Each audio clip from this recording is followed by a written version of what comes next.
Hello বন্ধুরা, সন্ধ্যার আলাপ ঘর নিয়ে তোমাদের সামনে আবার চলে এসেছি। দেখো আজকে শুক্রবার আমি কি কি রান্না করেছি তাই দেখাচ্ছি।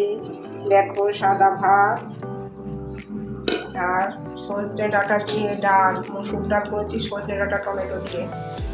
আর এইটা করেছি দেখো দই কাতলা বন্ধুরা, এই দেখো দই কাতলা করেছি, এটা হচ্ছে দই কাতলা।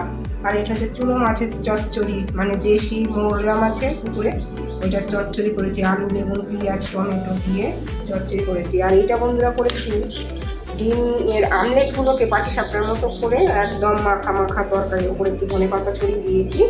আর এইটা হচ্ছে শুধু ভেন্ডি পোস্ত, দেখো শুধু ভেন্ডি পোস্ত।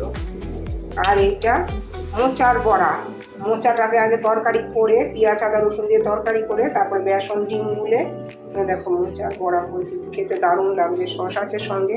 আর বন্ধুরা তোমাদের একটা কথা বলি, আমার চ্যানেলটা যদি ভালো লেগে থাকে বা রান্নাগুলো যদি তোমাদের পছন্দ হয়ে থাকে তাহলে একটু দয়া করে তোমরা লাইক সাবস্ক্রাইব এবং শেয়ার করে দিও, প্লিজ প্লিজ প্লিজ, আশায় রইলাম।